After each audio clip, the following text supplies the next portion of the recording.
있습니다. 하나님 말씀은 데살로니가전서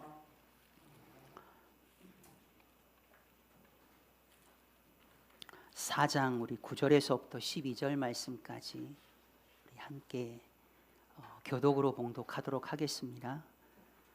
데살로니가전서 4장 9절에서부터 12절 말씀입니다. 제가 먼저 읽겠습니다. 형제 사랑에 관하여는 너희에게 쓸 것이 없음은 너희들 자신이 하나님의 가르치심을 받아 서로 사랑함이라.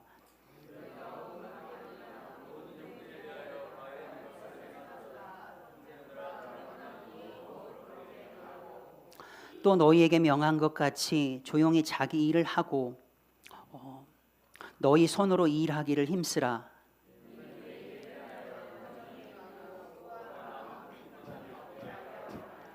아멘. 우리 모임 가운데, 이 예배 가운데 임하시고 있는 그 하나님의 영광이 너무나도 아름답습니다. 그리고 지금 앉아 있는 하나님의 형상으로 지음을 받은 그 한 사람 한 사람을 바라볼 때 그 형상이 얼마나 아름답고 얼마나 존귀한 주의 자녀인지, 그리고 이곳 가운데 임하신 하나님의 영광이 얼마나 아름다운지, 존귀한 그 왕이신 그 주님을 우리가 사랑하며 섬기는 우리 공동체가 되기를 저는 기뻐합니다. 그 사랑하며 섬기는 이 공동체를 통하여서 하나님께서는 하실 일이 분명히 있을 겁니다. 하나님께서 하실 그 위대한 그 일들, 우리보다 먼저 앞서 가셔서 장막을 치시고 낮에는 구름으로 밤에는 불 기둥으로 우리가 가야 할, 우리에게 지시할 그 땅을 안내하시는, 먼저 앞서서 그 일을 행하시는 그분이 있기 얼마나 좋은지 모르겠습니다. 여러분, 우리 김호연 집사님께서 찬양 인도하시면서 시작하기 전에 서로를 바라보십시오. 무엇이 보이나요? 어색하지 않으셨나요? 여러분, 그걸 극복하고 한 거예요. 저도 여러분들에게 보십시오. 서로 인사하십시오. 그때 여러분 대단한 용기가 필요합니다. 얼마나 큰 용기가 필요한지 아세요? 무엇이 보이나요? 하나님의 형상이 보이는 거죠. 점점 잃어버렸던 그 하나님의 형상이 회복되어져 가고 있는, 그리고 그와 함께 앞으로 사랑하며 섬기면서 하나님께서 우리를 통하여 하실 그 위대한 일들이 보이는 거죠. 아멘. 여러분, 그런 기쁨이 우리 가운데 좀 충만하고, 좀 그런 기쁨을 내가 취하고자, 그런 기쁨을 누리기 위해서 조금 욕심을 내도 괜찮을 것 같아요. 다른 것에 욕심을 내는 것보다 그런 기쁨을 내가 좀 얻어야겠다, 내가 취하여야겠다라고 하는 그런 욕심은 좀 우리가 가져도 되지 않을까 싶습니다. 우리가 지난 주일날 우리는 좀 부담되는 그런 말씀을 우리가 들었잖아요. 거룩에 대한 말씀. 하나님의 뜻은 이것이다라고 하시면서 너희의 거룩함이다라고 이야기합니다. 하나님께서도 말씀하시죠. 내가 거룩하니 너희도 거룩해라. 그렇게 했으면 좋겠다. 다 이것은 너희들을 위한 것이다. 하나님께서 우리를 부르신 것은 여러분 부정함이 아니에요. 부정하게 하기 위해서 우리를 부르신 것이 아니라 우리를 거룩하게 하시기 위해서 여러분 우리를 부르셨다는 거죠. 근데 자꾸 우리는 하나님께서 우리에게 거룩을 요구하게 되어질 때 우리가 자꾸 좀 부담스럽다 이렇게 생각을 하시는 분들이 계시는데, 여러분 지난 시간에 제가 이 말씀을 제가 끝나고 난 다음에 이 말씀을 여러분들에게 소개하지 않은 것 같아서 제가 땅을 치고 후회했거든요. 여러분 히브리서 12장 10절 말씀 한번 봐보세요. 우리 한번 읽어볼까요? 히브리서 12장 10절 말씀 읽겠습니다. 시작. 그들은 잠시 자기 뜻대로 우리를 징계하였거니와 오직 하나님은 우리의 유익을 위하여서 그의 거룩하심에 참여하게 하시느니라. 아멘. 아멘. 하나님께서는 우리에게 거룩함에 참여하기를 원하시는데 그게 하나님만을 위하는 게 아니에요. 우리의 유익을 위하여서 구별되어진 자. 여러분, 거룩은 하나님의 성품입니다. 그러니까 하나님의 그런 성품에 참여하게 하기 위한 거예요. 거룩하신 그 하나님의 그 성품에 참여하게 하고 거룩해질 수 있는 건 여러분 다른 게 아니에요. 내가 많이 씻는다고 해서 거룩해지는 거요? 아니에요. 우리가 거룩할 수 있는 것은 오직 하나님의 말씀인 줄 믿으시길 주님의 이름으로 축복합니다. 디모데전서 4장 5절 말씀을 보게 되면 하나님의 말씀과 기도로 우리가 거룩하여진다라고 말씀합니다. 여러분 인정하셔야 돼요. 아멘. 에베소서 5장 26절 말씀을 보게 되면 오직 물로 씻어 말씀으로 깨끗하게 하자, 거룩하게 하시고, 하나님의 말씀으로 여러분 우리가 깨끗하고 거룩하게 되어집니다. 요한복음 17장 17절 말씀을 보게 되면 그들을 진리로 거룩하게 하옵소서, 아버지의 말씀은 진리이니이다. 하나님의 말씀으로 여러분 우리가 깨끗해지는 겁니다. 청년이 무엇으로 그의 행실을 깨끗하게 하리이까? 오직 주의 말씀만 따름이다 라고 말씀합니다. 시편 119편 9절 말씀 가운데 그렇게 이야기를 합니다. 주님의 그 말씀만 따르게 되어질 때 우리의 행실이 여러분 깨끗해지는 줄 믿으시길 바랍니다. 아멘. 우리가 좀 부담이 되긴 했지만 그래도 우리는 그 거룩에 대한 그런 말씀 앞에 우리 모두 다가 아멘 했습니다. 그렇죠? 근데 오늘 말씀, 거룩과 경건에 대한 그런 말씀을 마치고 난 그 이후에 사도 바울은 또 다시 여러분 우리에게 어떻게 보면 굉장히 부담되어지는 그런 신앙의 권면을 우리에게 하고 있네요. 그게 뭡니까? 형제 우애에 대한 그런 말씀, 형제 사랑에 대한 그런 메시지를 우리에게 말씀하고 있어요. 부담이 되시는 분들도 계시고 부담이 되지 않는 분들도 아마 계실 겁니다. 부담이 되시는 분들은 아마 그럴 거예요. 깨어져 있기 때문에 그래요. 관계가 깨어져 있기 때문에 부담이 되는 거예요. 육신의 형제이든지 간에 교회 안에서 믿음의 그런 지체들, 형제 자매이든지 간에 여러분 많은 그런 사람들의 그 관계가 많이 깨어져 있기 때문에 여러분 형제를 사랑해야 됩니다. 형제를 용서해야 됩니다. 형제와 우리가 하나가 되어야 합니다라고 하는 그런 메시지 앞에 우리의 마음이 그렇게 편치가 않아요. 마음에 굉장히 불편이 되시는 분들도 계실 거예요. 여러분 부담이 되기도 하지만 하나님께서 우리 가운데 주신 그런 오늘 도전의 그런 말씀이기 때문에 오늘 형제 사랑에 대한 그런 말씀 또한 우리가 결코 부담으로 느끼지 아니하고 그 말씀을 우리 모두 다가 진짜 아멘 그렇습니다. 당신이 옳습니다. 진실로 진실로 그러하기를 원합니다. 라는 그런 마음으로 아멘으로 여러분 고백하는 우리 물된 동사 함께 성도들 되시기를 축복합니다. 먼저 일단 좀 궁금한 게 생겼어요. 왜냐하면 거룩에 대한 경건에 대한 그런 말씀을 하고 난 그 이후에 그것과는 얼핏 보기에 좀 어울리지 않는 거잖아요. 논리적으로 보면 굉장히 연관성이 있지 않는 형제 사랑에 대한 이 말씀을 메시지를 언급을 하고 있네요. 거룩. 그 다음에 형제 사랑에 대한 그런 말씀을 하고 있어요. 그 거룩에 대한 말씀을 저버리는 자는 사람을 저버리는 것이 아니라 그의 성령을 보내신 하나님을 저버리는 것이다라고 굉장히 강력하게 임팩트 있게 그 거룩에 대한 말씀에 대한 그런 실천을 요구하고 있는 그 메시지 그 다음에 약간 논리적으로 연관성이 없는 그런 형제 사랑에 대한 언급한 거. 그런데 여러분 성경의 전반적을 보게 되어지면 여러분 많은 그런 하나님의 종들이 선지자들이 사도들이 그렇게 그 경건과 거룩 그 다음에 형제 사랑에 대한 형제 우애에 대한 사랑에 대한 그런 말씀을 하고 있다는 것을 여러분 보게 되어집니다. 한번 보여주실래요? 베드로후서 1장 5절부터 7절 말씀을 보게 되면 우리가 너무도 잘 알고 있는 그런 말씀이죠. 믿음의 그런 성장 단계를 우리에게 말씀하고 있습니다. 한번 읽어볼까요? 시작. 그러므로 너희가 더욱 힘써 너희 믿음의 덕의 지식을, 지식의 절제를, 절제의 인내를, 인내의 경건을, 경건의 형제 우애를, 형제 우애 위에 사랑을 더하라라고 말씀을 하고 있네요. 바울과 똑같은 그런 메시지 아닌가요? 거룩과 그 경건의 그 메시지 그 다음에 형제 우애, 약간 충격일 수도 있죠. 우리가 생각하기엔 거룩이 먼저일 거라고 생각을 하죠. 경건이 더 먼저일 거라고 생각을 하는데 경건보다도 형제 사랑이, 형제 우애가 더 상위 개념으로 성경은 이야기하고 있어요. 약간 납득이 좀 가지 않지만 구별되어져서 사는 그런 삶이 형제 우애보다도 더 뛰어난 것 같지만 성경은 아니래요. 형제 우애가, 형제 사랑이 경건의 모습보다도, 거룩의 삶을 사는 것 모습보다도 훨씬 더 중요하다라고 말씀을 하고 있습니다. 또 한번 볼까요? 야고보 사도는 그렇게 이야기하죠. 야고보서 1장 27절 말씀을 보게 되어지면 경건에 대해서 이야기합니다. 예.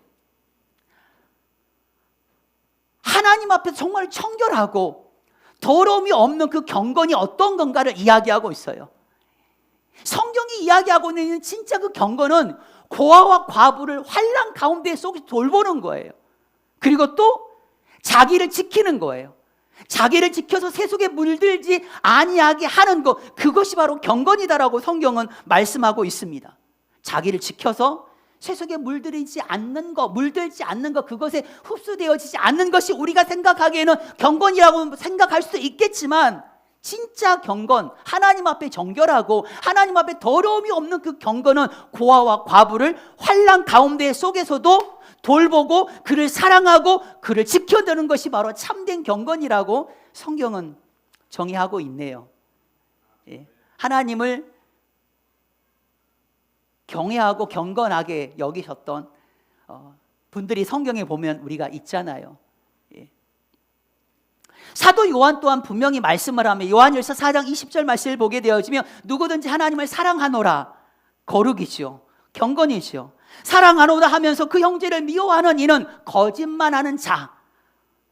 보여지는 그 형제를 사랑하지 않고서는 보이지 않는 하나님을 결코 사랑할 수 없다라고 말씀을 하고 있어요. 동일하게 좀 일맥상통한 그런 말씀 아닌가요? 예수님께서 똑같은 비유의 말씀을 하셨습니다. 선한 사마리아인의 비유.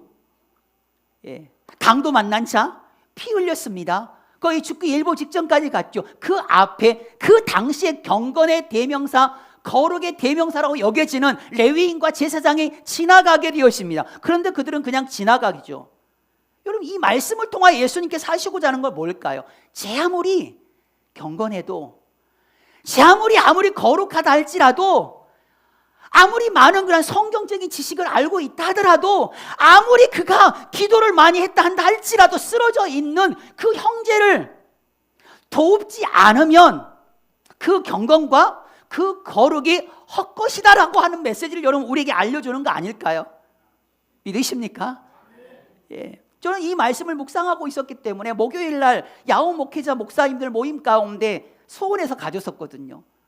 빵을 받아가지고 나오는데 앞에 할머니가 이렇게 조그만 거 이렇게 폐지 모은 그걸 밀고 가더라고. 허리는 거의 한 90도, 아니 190도가 아니라 90도 정도 휘셨어요.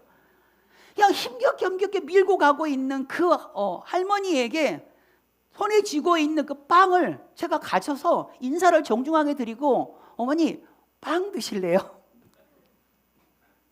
당황해 하시더라고요. 2개 다 드릴 수 있는데 1개만 받으시겠대요. 어떤 거 받으실래요? 식빵 받으시겠대요. 그리고 하는 말에 뭐라고 이야기하시냐면 후회하지 않겠어요 이러시더라고요. 아, 세상에 빵 한 조각 가지고 여러분 후회할 일이 뭐가 있겠습니까?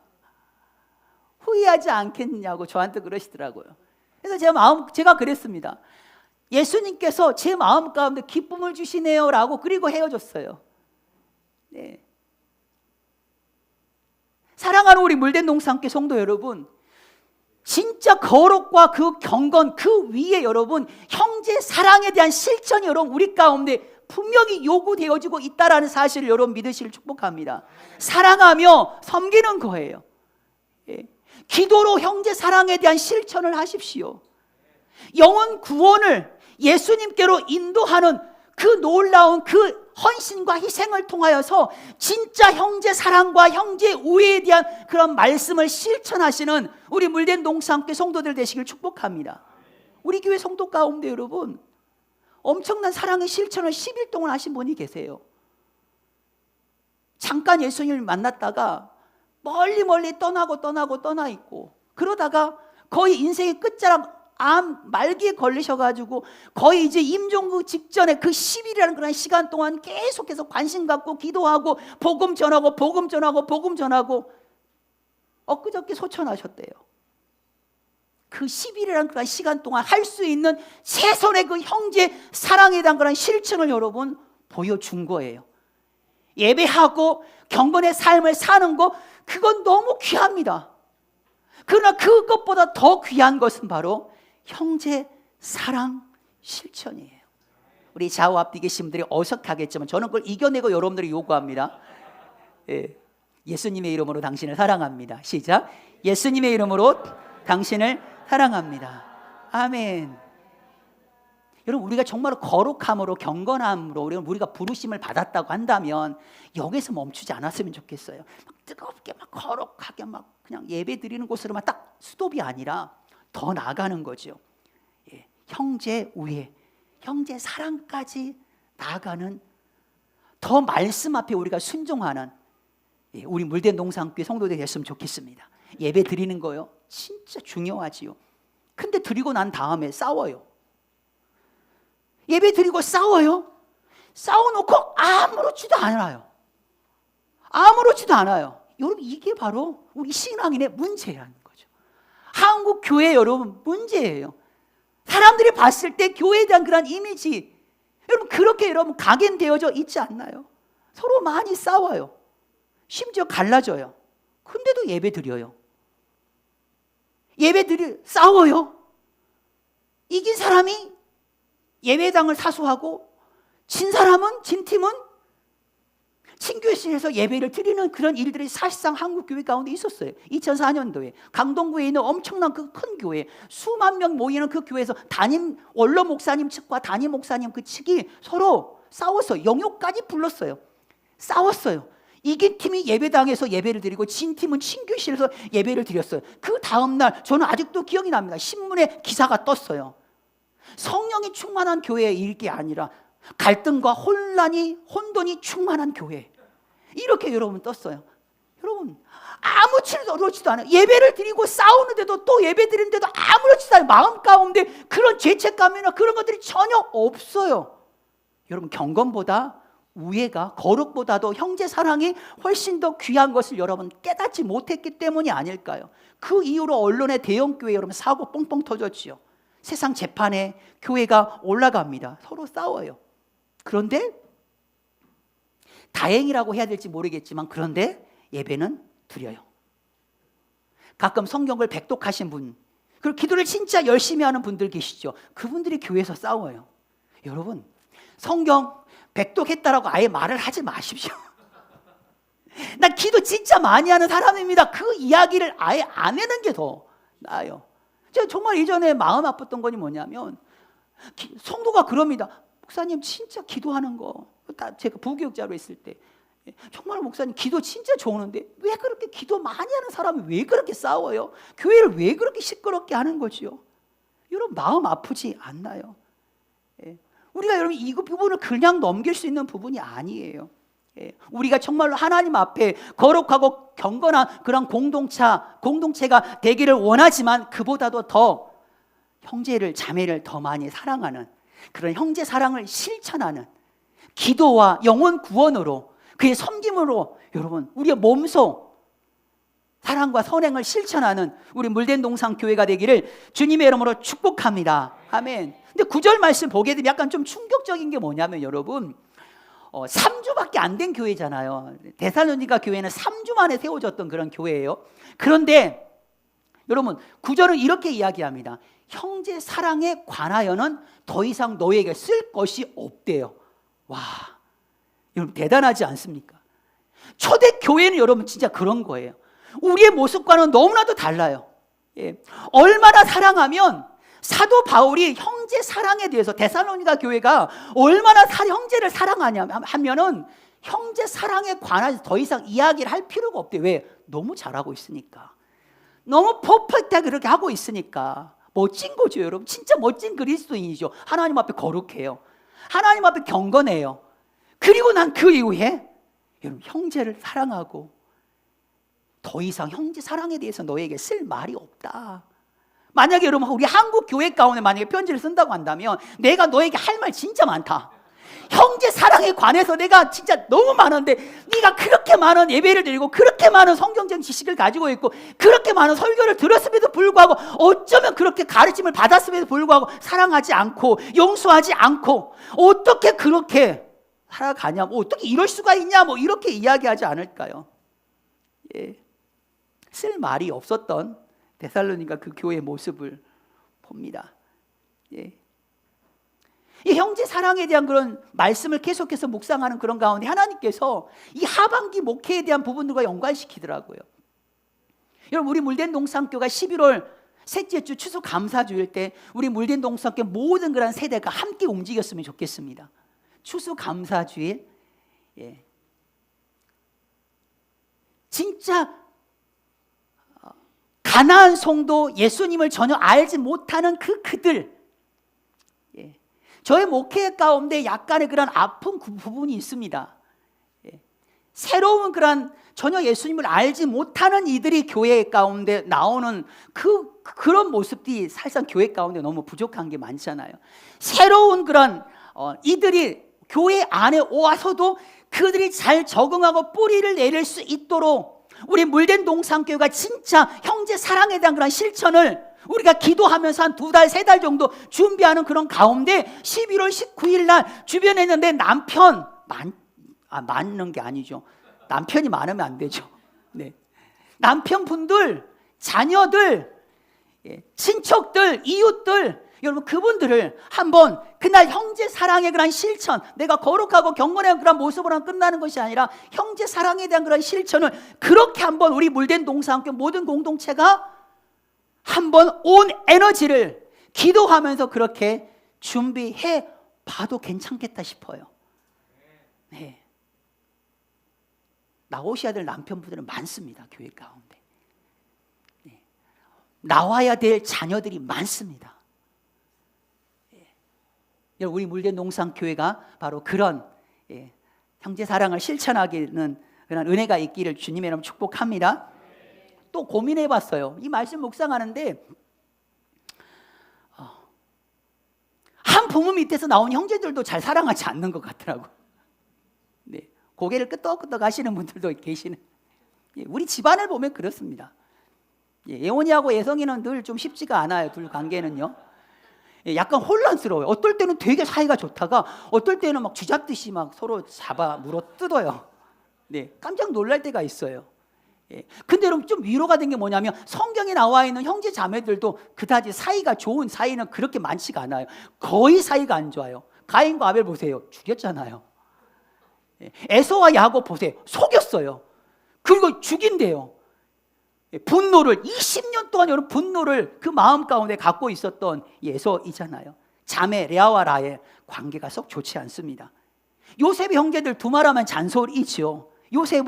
요셉을 형들이 여러분 팔아넘겨요. 사이 안 좋았어요.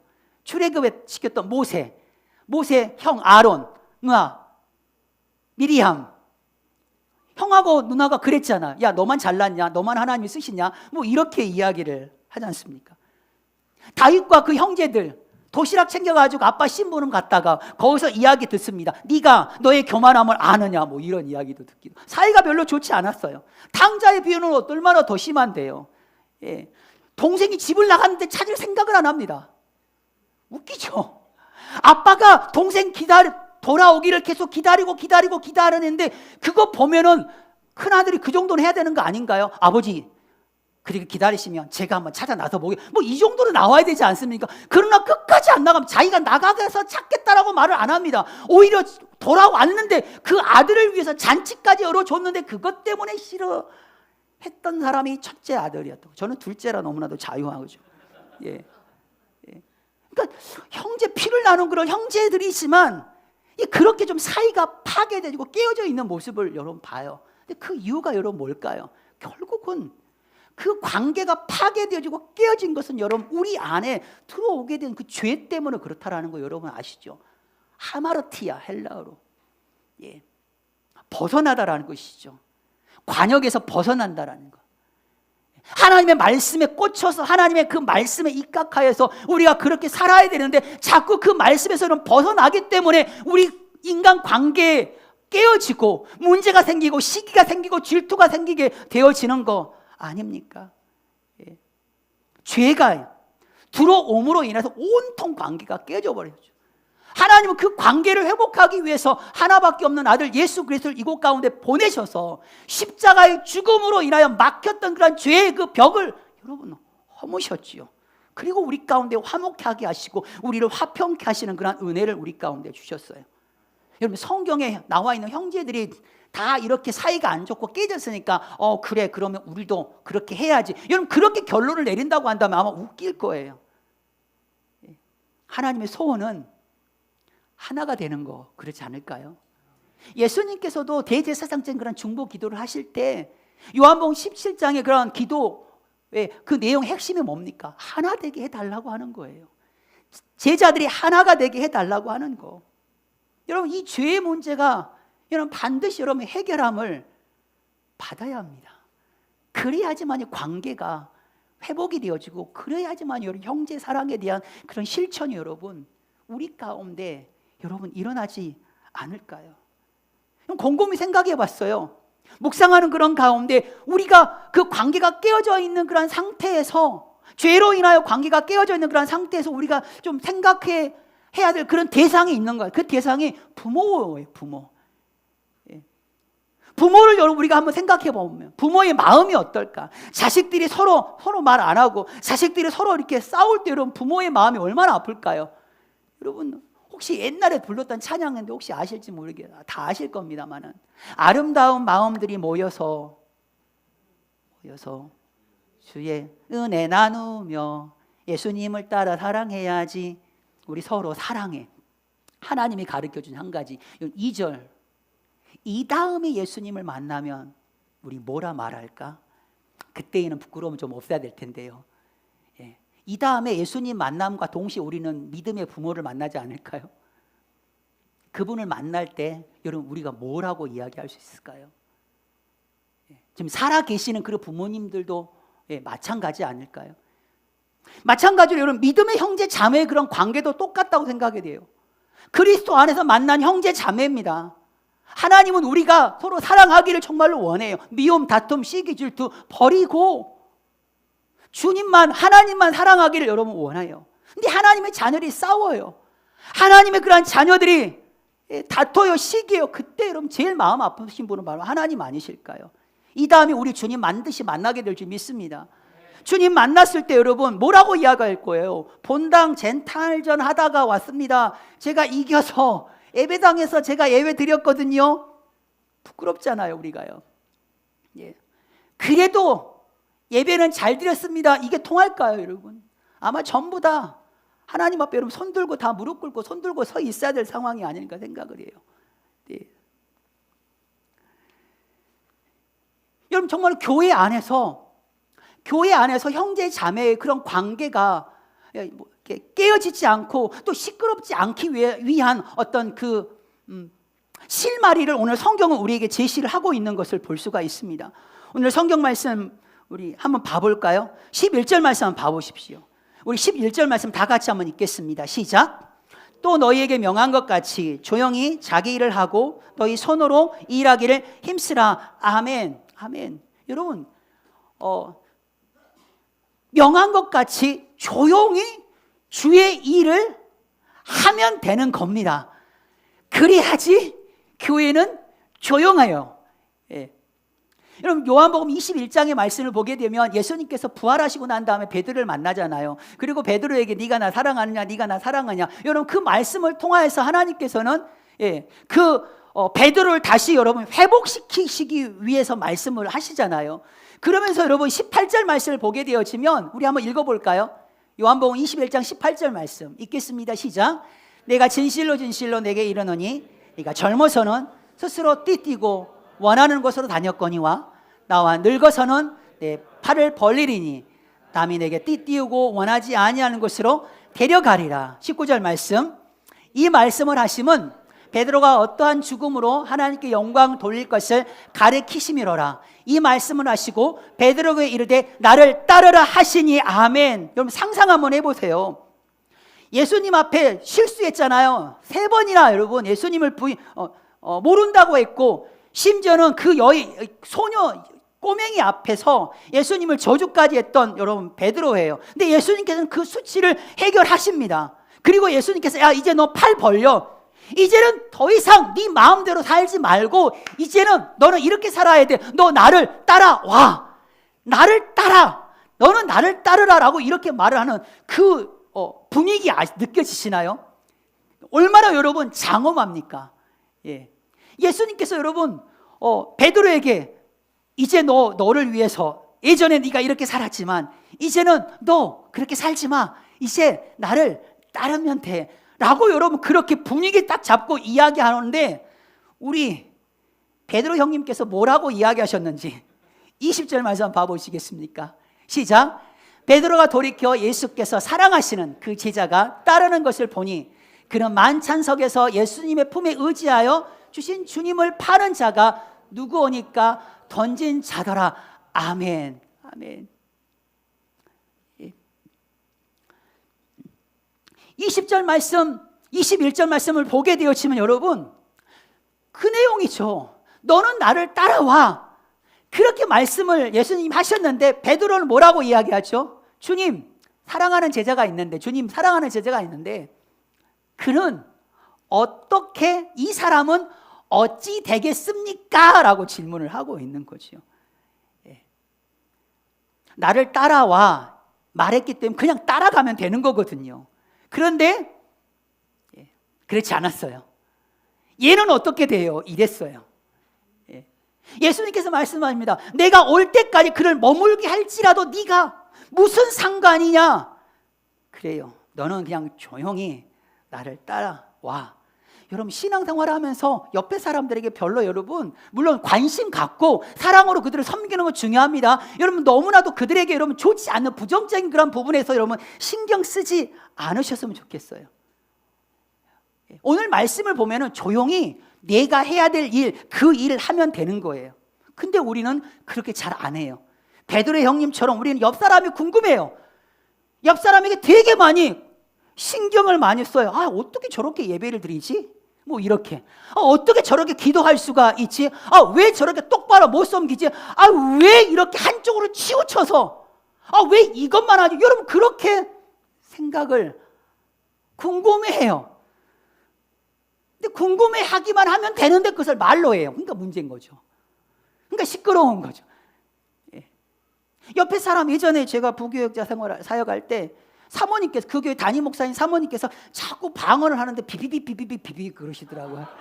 아니 기도에 집중을 못하는 거야. 비비빅 생각이 나가지고 비비빅 아이스크림 생각이 나가지고 이게 집중이 안 되는 거예요. 그러니까 그런 신경을 쓰다 보게 되면 그냥 내가 할 일, 내가 해야 될 일, 그 일을 하면 되는 거거든요.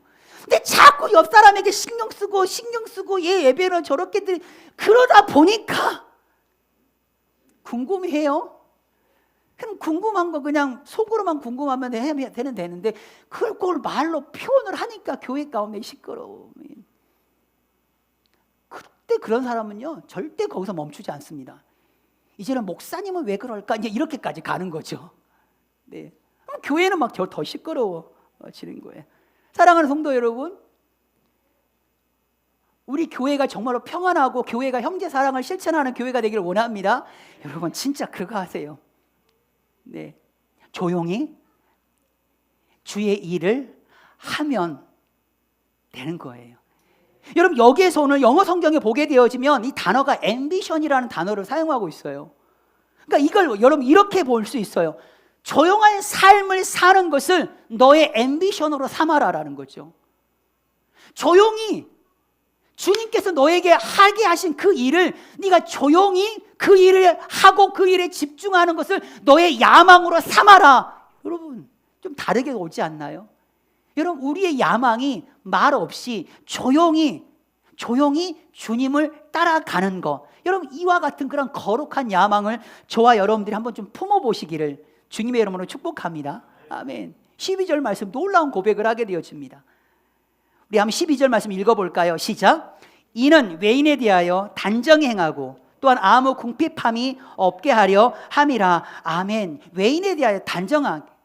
여러분 이 한글 번역에 약간 좀 번역하는 데 좀 아쉬움이 있어요. 예. 이 말을 딱 들으면 우리는 어떤 느낌이 들죠? 아, 옷을 좀 잘 입고 교회에 좀 가야겠다. 진짜 단정히 내가 옷을 입고 다녀야 되겠다. 이렇게 우리가 생각할지도 모르잖아요. 근데 여러분 영어 성경에 보게 되면 그렇게 이야기합니다. 너의 매일의 그런 삶이 처치 라이프가 아니라 데일 라이트, 매일의 삶, 월요일부터 토요일까지 주일날 딱 하루만이 아니라 매일의 그런 삶 가운데 너의 일상에서 삶을 통하여 교회 밖에 있는 그런 모든 그런 사람들에게 리스펙트예요. 이 단어가 중요해요. 존경을 얻으라라는 거죠. 매일의 삶 가운데 너는 데일 라이프 그 시간 속에서 교회 밖에 있는 너의 주변에 있는 모든 그런 사람들에게 리스펙트를 얻으라는, 존경을 얻으라고 말하고 있는 거예요. 여러분, 이게 오늘 말씀의 핵심인 거 아셔야 돼요. 왜냐하면 이는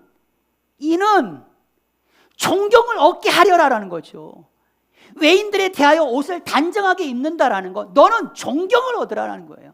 그러하기 위해서 너는 뭐 해야 돼? 거룩하고 형제 사랑하고 네가 거룩한 조용히 명하신 그 일을, 네가 조용히 그 일을 해야 돼. 그렇게 함으로 인하여서 너는 외인들에게, 예수님을 알지 못하는 교회 밖에 있는 그런 그들에게 너는 리스펙트, 존경을 얻게 될 거야. 여러분, 이 존경을 우리 한국 교회가, 우리 물된 동상 교회가, 우리 주님의 몸을 이루는 성도 한 사람 한 사람이 이 존경을 얻는 은혜가 있기를 축복합니다. 초대교회는 바로 그러했어요. 온 백성에게 칭송을 얻었어요. 함부로 여러분 두려워서 그 공동체를 향하여 함부로 말 못했어요. 초대교회 안에는 존경받는 사람이 굉장히 많았어요. 주변에 있는 그런 사람들이 함부로 여러분 그 공동체를 향하여 여러분 이렇다 저렇다 부정적인 말 하지 못했다니까요. 로더니스 자크라고 하는 그런 사회학자거든요. 이분이 그런 이야기를 합니다.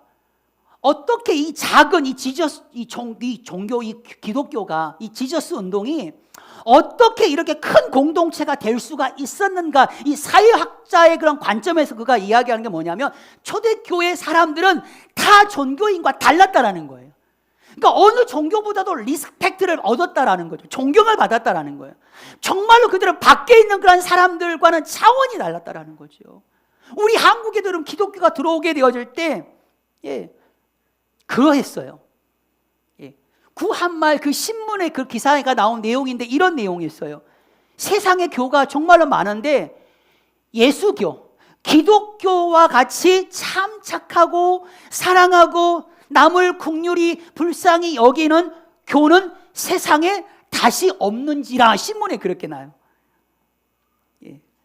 그리고 더 나아가서 예수교와 같이 사람을 기독교와 같이 사람을 천하만국에 이렇게 사람들을 보내서 자기의 돈을 다 들여가면서 온갖 고생을 다 하면서 남의 나라에 가가지고 그들을 가르치고 그들을 도와주는 종교가 없더라.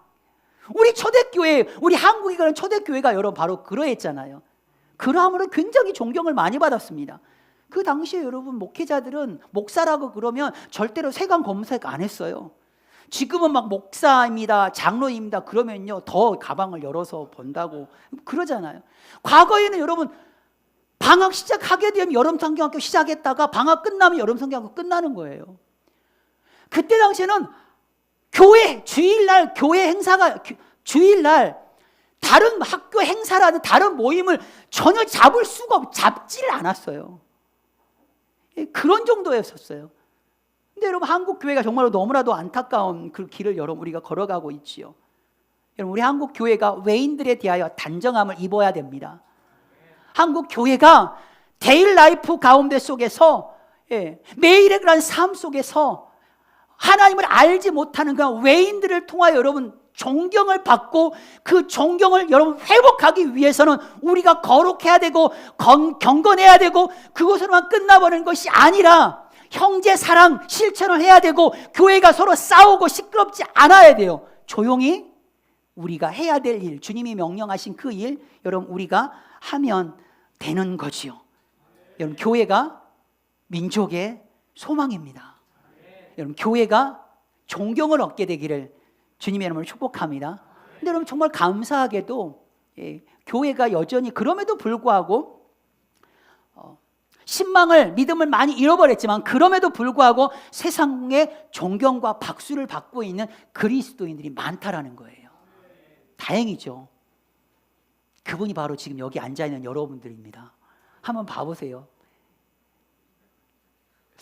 자신이 없어 하시는 것 같은데 네.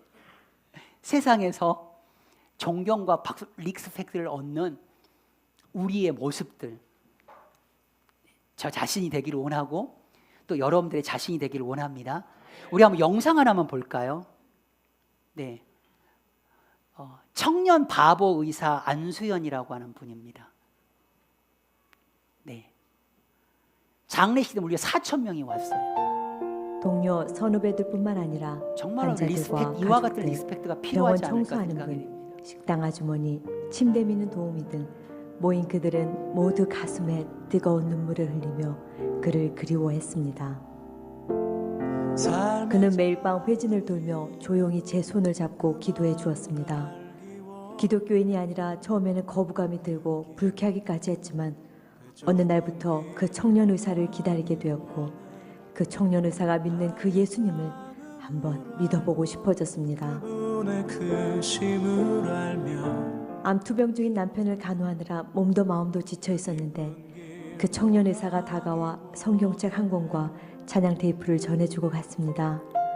밤새 찬양을 듣고 성경책을 읽으며 얼마나 큰 위로와 힘을 얻었는지 정말 하나님께서 제게 보내주신 천사였습니다.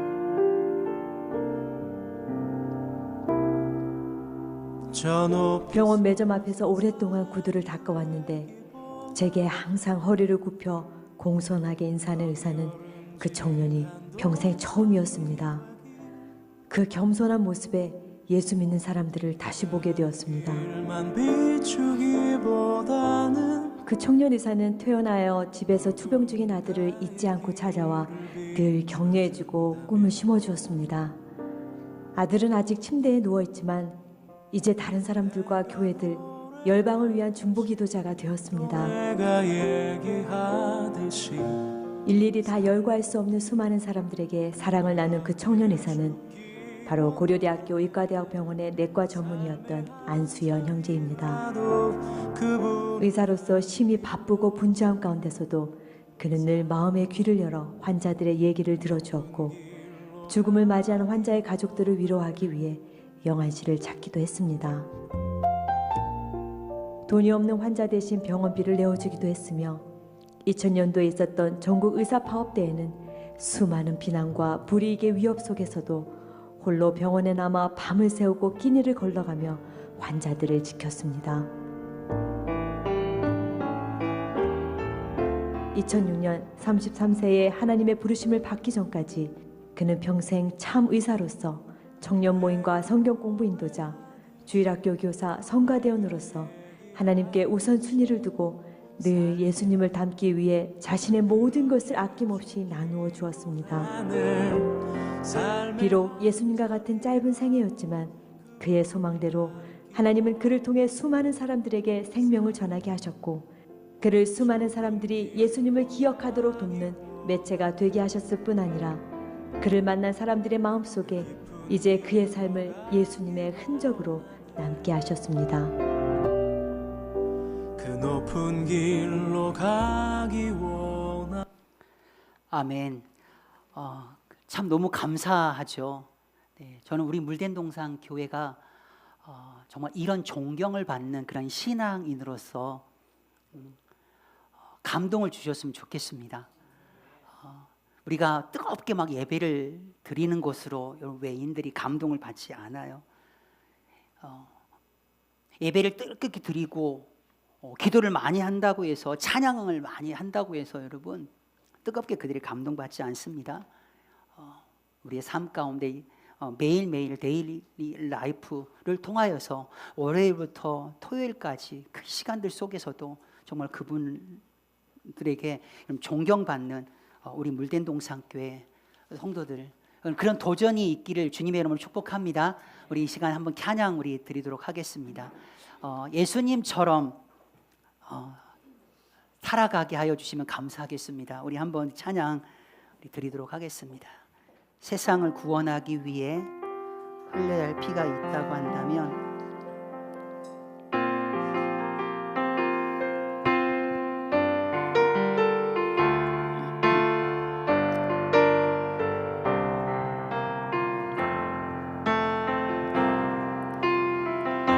세상을 구원하기 위해 흘려야 할 피가 필요하다며 죄인을 대신하기 위해 희생의 제물 필요하시다며 내 생명 제단 위에 드리리 주 영광 위에 사용하소서. 생명이 또 다른 생명 낳고 주님 볼 수 있다면 나의 삶과 죽음도 아낌없이 드리리.